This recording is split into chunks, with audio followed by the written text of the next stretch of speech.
কি করেছেন? কৃষি মুক্ত পূর্ব মেদিনীপুর, কৃষি মুক্ত, কৃষি ভাইপো মুক্ত পূর্ব মেদিনীপুর করেছেন আপনারা। আপনাদের সবাইকে আমি একবার স্যালুট করতে চাই।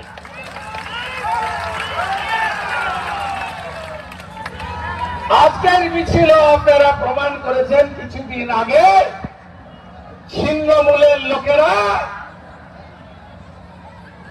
মুসলিম ইত্তেহাদুল মুসলিমিন ওয়াইসির পার্টি, তারা এখান থেকে মিছিল করে বাস স্ট্যান্ড পর্যন্ত গেছিল।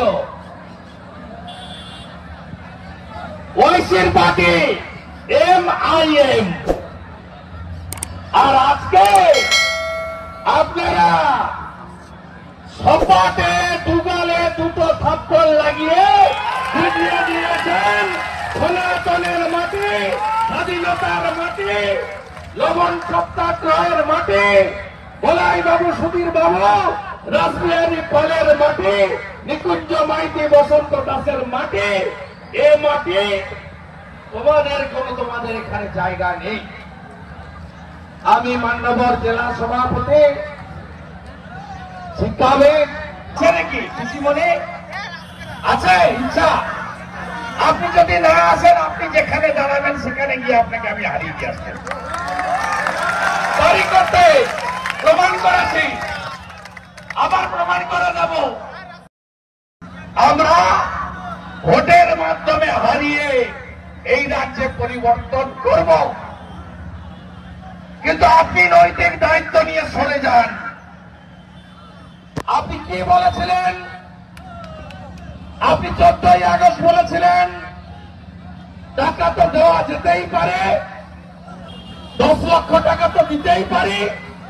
10 লক্ষ টাকা ওর বাবা মা উত্তর দিয়ে দিয়েছে, আপনার টাকা আপনার থাক, আমার মেয়ের বিচার পাক। টাকা দিয়ে কিনবেন না, 500 টাকা, 1000 টাকা, দুর্গা পূজায় টাকা, ইমাম ভাতা, মুয়াজ্জিম ভাতা, টাকা দিয়ে কিনবেন। একটা মায়ের, একটা বোনের, একটা মেয়ে, তার সম্ভ্রম, তার ইজ্জত, তার নারীত্ব, তার মাতৃত্ব টাকা দিয়ে কেনা যায় না মাননীয় মুখ্যমন্ত্রী। আর শুধু মিথ্যা কথা বলা, সারাক্ষণ মিথ্যা কথা বলা, পরে নবান্নতে ঠেলায় পড়ে বলছে আমি তো টাকার কথা বলিনি। কত বড় মিথ্যাবাদী, যার নেতৃত্বে আমরা পশ্চিমবঙ্গ প্রশাসন চলছে।